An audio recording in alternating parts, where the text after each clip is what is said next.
Joke గా ఉంది కదా. ఏంటి జాసి బర్త్డే పార్టీ బాగా జరిగిందా? చాలా గ్రాండ్ గా జరిగింది. కేక్ తిన్నావా? ఎలా ఉంది? నాకు నచ్చింది ఫ్లేవర్ తెచ్చారు. ఎందుకు? ఏమో నాకు తెలియదు. తనకి ఇష్టం అనుకుంది. నాకు ఏమైనా స్నాక్స్ కొంచెం చేంజ్ అయింది. ఓహో చేంజ్గా ఉన్నట్టుంది కదా. ఏ రండి, నువ్వు ఫోన్ తీసుకుంటున్నావు. జాసి ఒకసారి ఇట్లా ఏంటిది? కూర్చోవే చెప్తాంలే. ఇగో ఇది ఒకసారి తిన్నా. ఇది మా ఓల్డ్ మ్యాన్ డేస్ లో తినేవాళ్ళమే.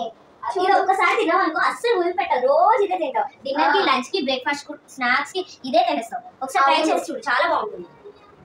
ఫ్రెండ్స్ ఇది కూడా మీరు చూడండి, అలాగే మీరు ట్రై చేయండి. చాలా మంది ట్రై చేసి ఉంటారు, చూడండి. ఆ చింతపండు ఇంకా ఉప్పు కారం జీలకర్ర వేసిన తర్వాత ఇలా మంచిగా ఫోల్డ్ చేసుకోండి.